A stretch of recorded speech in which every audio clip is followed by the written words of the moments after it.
Bueno, pues nada, iniciamos un nuevo capítulo que en su momento prometí hacer un capítulo del tema y estamos en ello. Son temas delicados ideológicamente y yo quiero abordarlo desde el punto de vista histórico, habiendo revisado para tal misión documentación de diversas fuentes, ¿no?, provenientes de las diversas corrientes ideológicas existentes en España. Pues bueno, no he dicho, se trata de la División Azul. La División Azul. En junio del 41, las tropas alemanas traspasan la frontera soviética en la llamada Operación Barbarroja, que se iba a componer de tres frentes: uno hacia el sur, hacia el petróleo del Cáucaso, otro al este, hacia el poder de Moscú, y otro hacia el norte, a acercar la emblemática ciudad de Leningrado, hoy llamada San Petersburgo, que será donde va a tener relación o mayor relación con la División Azul. Como consecuencia, hubo una gran manifestación en Madrid de jóvenes ofreciéndose de voluntarios para combatir el comunismo, fórmula que fue adoptada por Serrano Suñer. Bueno, a ver. Sí, o sea, vale, en aquellos momentos, probablemente en el 41, que Hitler había invadido Francia en 2 segundos, y las noticias de la propaganda de Goebbels, la propaganda nazi, que llegaban a España, pues lo de la Blitzkrieg, la guerra relámpago, pues estos dirían, esto pues está invadido Francia en 2 minutos,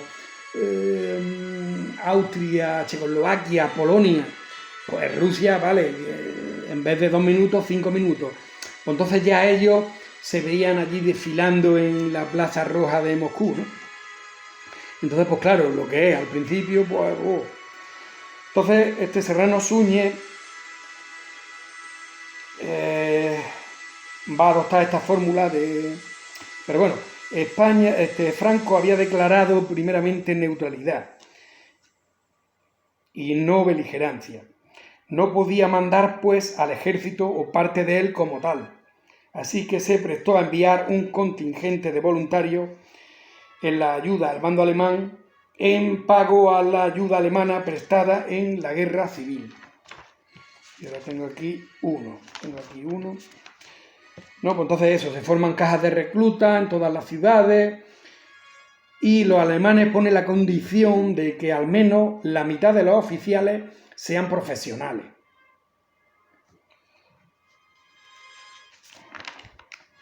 Bueno, sigue.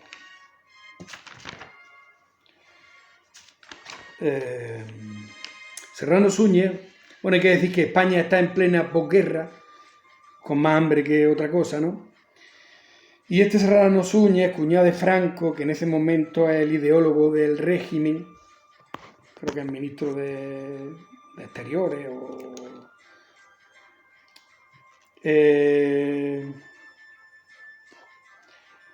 no sé... Vamos, no sé el cargo que era. Número 2 de Franco. Él había sido diputado de la Seda y muy cercano y amigo de José Antonio Primo de Rivera. Estuvo en la cárcel Modelo de Madrid, pudo escapar de Madrid a zonas franquistas durante la guerra. Pues bueno, idea la fórmula, pues, de voluntarios para luchar contra el comunismo.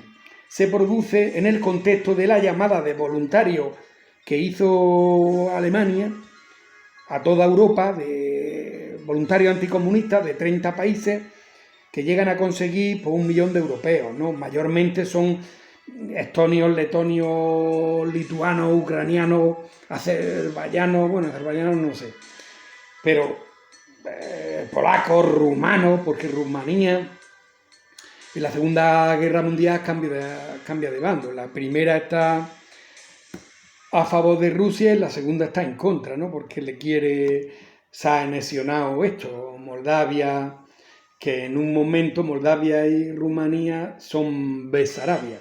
Pero bueno, eso es otro capítulo que también llegará en su momento. Bueno, total que en estos 30 países prácticamente consigue 1 millón de europeos. Comparando para las brigadas internacionales, que reclutaron sobre 100.000, pues no, una décima parte, ¿no? O sea, 10 veces más los voluntarios anticomunistas. Van a ser integrantes la mayoría falangistas, ¿no?, de la falange española tradicionalista, ¿no?, con bastantes carlistas, claro, ya estaban todos integrados, ¿no?, lo integró Franco, que estaba, vamos, los carlistas incluidos en la falange. Bueno, por eso se le va a llamar División Azul, porque al ser país neutral, no beligerante, no podían ir con el uniforme del ejército, ni otro que se pueda confundir con partisanos o guerrilleros o francotiradores, según la legislación internacional. Así que portarán el traje del ejército alemán con la camisa azul de falange, y de ahí el nombre de la División Azul. Después de las conversaciones de Hendaya, ¿no?, entre Hitler y Franco, que creo que es octubre del 40 o así, este decide no entrar en guerra. Parece que le propone la operación Félix, 20 divisiones que atraviesen España hacia Gibraltar, ¿no?, para regalárselo, ¿no?, Gibraltar. Pero claro, yo creo que, o sea, Franco no se fía, pensaría que lo mismo va a hacer como Napoleón, ¿no?, que cuando Napoleón, ¿no?, después del Tratado Fontainebleau para invadir Portugal, que ya que estaba aquí, pues dice, pues me quedo esto también.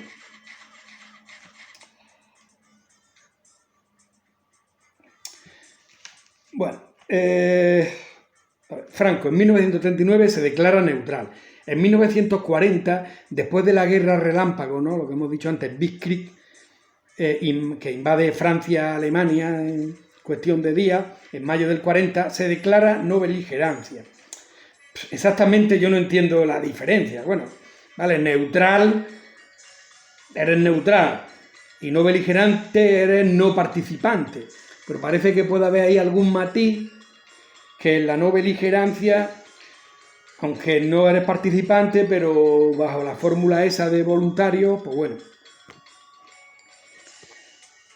Bueno, el 13 de julio de 1941 parten las primeras unidades hacia Berlín. En otras fuentes pone Baviera. Es que ahora mismo no sé si Berlín pertenece me ha surgido la duda, a la región de Baviera, no lo sé. Porque Baviera llegó a ser prácticamente, hubo un momento en que fue independiente, pero bueno, esto es otra historia. Bueno, hacia Berlín, 3 trenes diarios desde Irún, tras una durísima instrucción en el campamento de Grafenburg, esto lo he escrito yo ahí. Los alemanes se horrorizan porque son unos jóvenes indisciplinados, bulliciosos, totalmente diferentes a los alemanes. Más, hay de esto de indisciplina, llegan a las manos en muchas ocasiones, en fin, lo típico. Van a ser la 250 división de la Wehrmacht y van a prestar juramento al ejército alemán, o sea, obediencia a Hitler, pero con el matiz de solo y exclusivamente la lucha contra el comunismo, o sea, porque el juramento para el ejército alemán era todo el mismo, ¿no? Jurar obediencia y eso a Hitler. Que el Führer en alemán es el máximo líder que concentra todos los poderes, en fin, como el caudillo, como Franco, ¿vale? Pero entonces le cambian la fórmula a los españoles, que sí, que juraban obediencia al Führer, pero exclusivamente en la lucha contra el comunismo y solo en suelo ruso, no contra otro país ni otras circunstancias. Entonces se dirigen pues los trenes al frente hasta la frontera de Polonia y Rusia, y desde allí a pie 1000 kilómetros, ¿no?, en 40 días, 25 kilómetros día, hasta su primer destino. He visto aquí en algún capítulo, en uno, no sé, que realmente no sé, me imagino que era más bien de alguien, pero bueno, no estaba muy instruido, porque dice, nunca se ha sabido, ni se sabe por qué razón, cuando llegan a Polonia, lo hacen marchar a pie, 1000 kilómetros, 40 días. Dice, no se sabe si para retrasarlo a la llegada al frente, lo cual es absurdo. No se sabe si como para putearlos porque eran españoles, lo cual es absurdo, puesto que van a echarle una mano. Y estaba claro que es por el ancho de vía, vamos, estaba claro y está, porque doy fe de ello. O sea que hay un momento, no sé en cuál, que me lo tengo que estudiar también, no sé si en el periodo de entreguerra o no lo sé, claro, como la Rusia era siempre invadida de Napoleón, pues entonces no sé a quién, no sé si es cosa de Stalin, porque claro, si es de Stalin, si tú ya tienes toda tu red ferroviaria cambiado de carriles, eso vale una pasta. Pero bueno, no sé en qué momento, si ya eso ya se había hecho, como digo, en entreguerra o cuando sea. La cosa es que el ancho, si en España me pasa 1,51,7, allí posiblemente sea aquí 1,58, son 10 centímetros más, que entonces los trenes, las ruedas, pues ya no valen. Y entonces, pues bueno, eso ya lo he explicado muchas veces, ¿no? Cuando yo voy, que Rumanía tiene el ancho europeo y Moldavia, ex República Soviética, pues tiene el ancho ruso. Pues entonces fue por esa razón, porque claro, no es lo mismo que te invadan trenes de soldados, entonces tú coges, cambias el ancho de vía y ya no valen los trenes. Es absurdo. Si la vía pues hubiesen llegado con el tren y más que la compañía de la División Azul pues no era motorizada, que lo máximo que llevaban creo que eran mulos para la radio, en fin, todos los pertrechos, pero o sea que tuvieron que ir andando, o sea, no tenían camiones ni no les dieron, por no darle, no les dieron ni traje de invierno. Pues bueno, hasta el primer destino, que este era el lago Ilmen, en Oblast de Nóvgorod, al lado del río Bolsó, entre Moscú y Leningrado, más o menos en mitad, más cerca de Leningrado. Bueno, no es una división motorizada, solo tienen mulas. Bueno, no he dicho que van a estar al mando de Agustín Muñoz Grande, que había participado en la guerra civil, la toma de Cataluña concretamente. Fue relevado por Esteban Infante en diciembre del 42, yo creo que en octubre. Pero bueno, primera baja al cruzar el río Bolchó, que las barcas se hundieron debido a los disparos rusos y que incluso los prisioneros rusos no dudaron en ayudar y se redujo el número de bajas. El primer invierno les coge sin ropa y se tienen que conformar con la que es enviada de España. Lo que más temen es, aparte del invierno, a los piojos, la parrala, que son bombardeos que no saben de dónde le vienen y no disponen de baterías antiaéreas. Una compañía de esquiadores al mando de Orgaz realizó una operación de salvamento para alemanes, que ya la tengo ahí más adelante explicar. En noviembre del 41, en Posac, hicieron los rusos un ataque bestial durante días. Los españoles aguantaron bien, pero los soviéticos, superiores en número y en carros de combate, borraron del mapa a toda una unidad. Es la masacre de Posac. Yo lo tengo yo aquí puesto A. ¿Dónde está la A?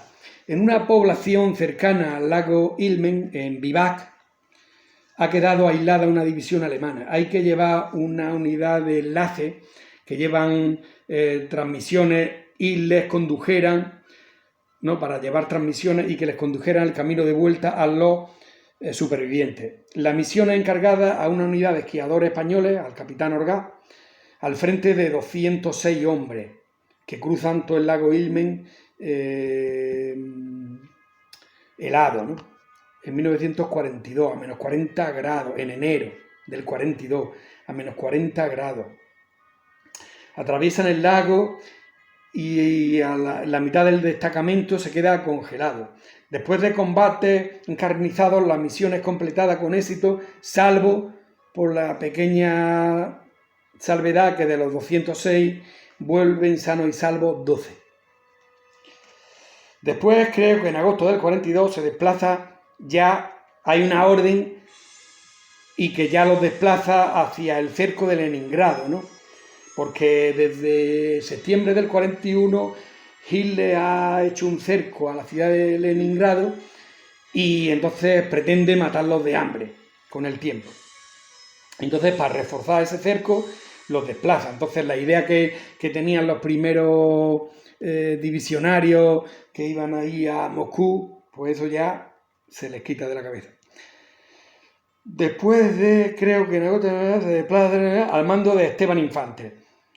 Y Agustín Muñoz Grande es retenido varios meses en Alemania, en la guarida del Lobo, ¿no? Que se entrevista allí con Hitler. Hay un momento en que Hitler no está contento con Franco y podría tramar derribarlo con ayuda de la Falange. A Muñoz Grande por eso pretende condecorarlo y ensaltecer su figura como para que... pero no le va... Y más tarde también, ahí está, Muñoz Grande, también Estados Unidos, Eisenhower lo va a condecorar, pero bueno, cuando pasen muchos más años. También hay que decir que, bueno, que Muñoz Grande es de los imputados póstumos en la Audiencia Nacional, ¿no? Por Baltasar Garzón, por crímenes de la humanidad cometidos en la Guerra Civil y en el primer gobierno franquista. Bueno, pues esto era la... Sí. Bueno, Hitler tenía sitiado desde el septiembre del 41 y quería matarla de hambre a toda la población con 20 divisiones rusas que allí se encontraban, ¿no? A Leningrado. A partir de aquí se reciben órdenes de que se deben dirigir a formar parte del cerco de Leningrado, con el consiguiente desánimo de numerosos divisionarios que se las prometían de paseo triunfal por Moscú. Por aquello de la Blitzkrieg, ya que cuando llegan los primeros soldados, ¿no? El primer reemplazo a España, ¿no? Como se iban relevando, pues son recibidos con júbilo incluso por el gobierno, pero ya empiezan a contar cosas y los voluntarios empiezan ya a flaquear. Tanto es que los últimos reclutamientos van a ser forzosos. Tengo aquí el 3. Recluta forzoso 1, 2, 3, un paso al frente. En los últimos relevos, ya que ellos pensaban que iba a ser un paseo triunfal y en realidad fue otra. Normalmente, los mandos siempre daban un paso al frente, pero los reclutas ya los últimos reemplazos van a ser prácticamente forzosos. Y no sé por dónde iba.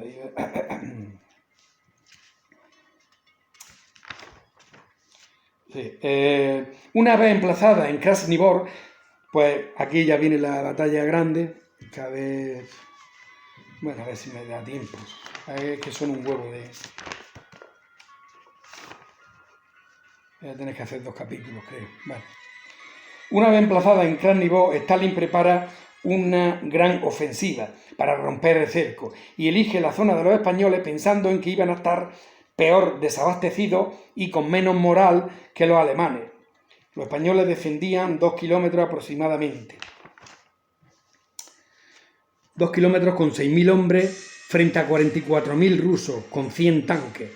Batalla de Krasnivor. Previamente lanzaron un ataque artillero de más de 2 horas y sucesivos pasadas de aviación para abrir paso a las 40 divisiones de 44.000 más 100 carros, porque los rusos eran en mayor número y atacaban a mansalva. Esa era su... Los rusos pensaron que iba a ser fácil, pero la división aguantó a pesar de muchas bajas. Se adherieron al terreno, fue un infierno de fuego que provocó que el hielo se convirtiera en barro. Los bombardeos provocaron la destrucción del hielo, con lo cual los carros quedaban atrapados en el barro, que incluso la División Azul pudo lanzar una contraofensiva. Ocupan el río Isora para ganar tiempo en espera de refuerzos.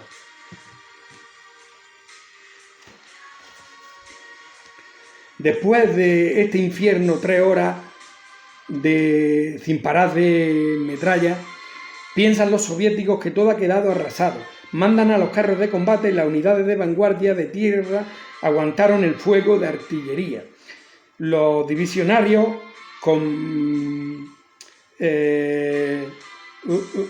vieron que la zona entre ellos y la artillería había quedado inútil para los tanques.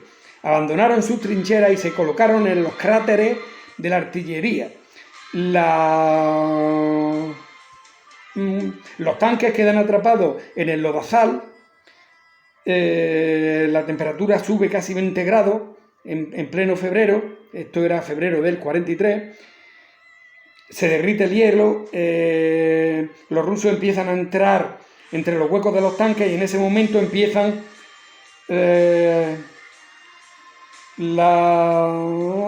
fuego con fusilería y ametralladora, ¿no? La División Azul. Cada soldado estaba dotado de 40 a 10 granadas. La verdad es que los medios eran irrisorios, ¿no? Al lado, pero bueno, se defendieron. Según los testimonios, hay testimonios de capitanes españoles que contaron después cómo ven a comisarios políticos disparar a los rusos que abandonaban. Aún así, son 44.000 efectivos, por tanto, al final logran pasar las posiciones españolas. Parece ser que no hay ni uno solo que se rinda, sí quedándose sin munición. Entonces recurren a las armas blancas, por eso no hubo apenas prisioneros, ¿no? Eran o muertos o desaparecidos. Pudo la gran mayoría también retroceder para posterior lanzar una contraofensiva. Finalmente, contra todo pronóstico, el frente se salvó. Datos totales, bueno, esto lo digo al final. 5. No, 4 bis. ¿Dónde tengo 4 bis? ¿Dónde tengo 4 bis? Para no escribir tanto, pues claro, 4 bis. Y ocupan el río Isora y ganan tiempo en espera de refuerzo. El 14 de febrero del 43 los rusos dan por fracasada la ofensiva y no consiguen romper el cerco de Leningrado. División Azul igual a 2.500 bajas, Rusia 16.000. Los combates persistirán varias semanas, pero no conseguirán romper, con menos intensidad, y el cerco de Leningrado. 4 bis. 4 ter.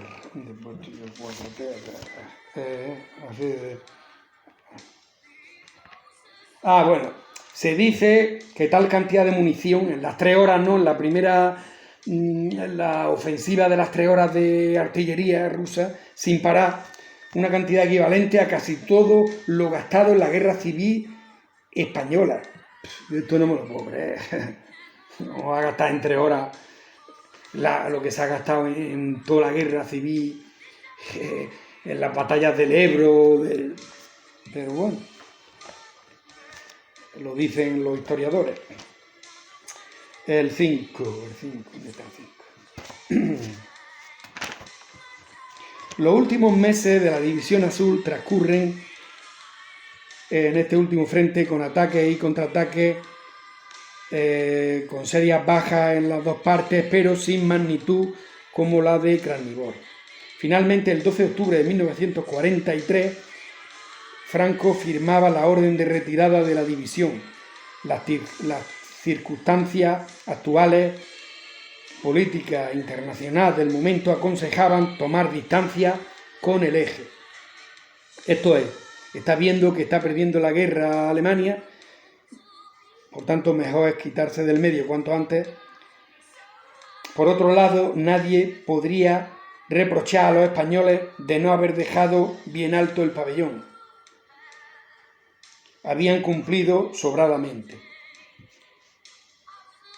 Cifras totales, aunque las tengo, 45.000 están en el suelo alemán, 4.954 muertos o desaparecidos, 8.700 heridos y 372 presos.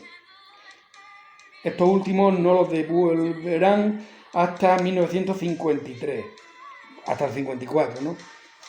En el 53 muere Stalin y el sucesor Nikita Khrushchev lo primero que manda es hacer un censo de todos los gulags, campos de concentración, y se da cuenta que hay ahí españoles. Y entonces, anteriormente tampoco los devolvieron porque, claro, tampoco tenían relaciones con la dictadura ni y además los putearon vivos. 5, el 6. El 6. Febrero del 43, octubre del 43, continúa chorreo de heridas en combate. El 7.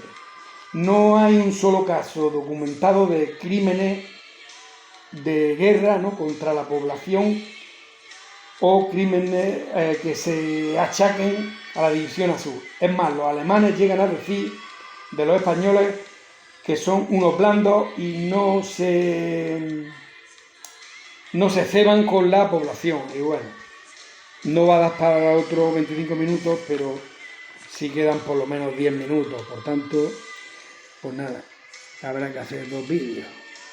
¿Qué le vamos a hacer?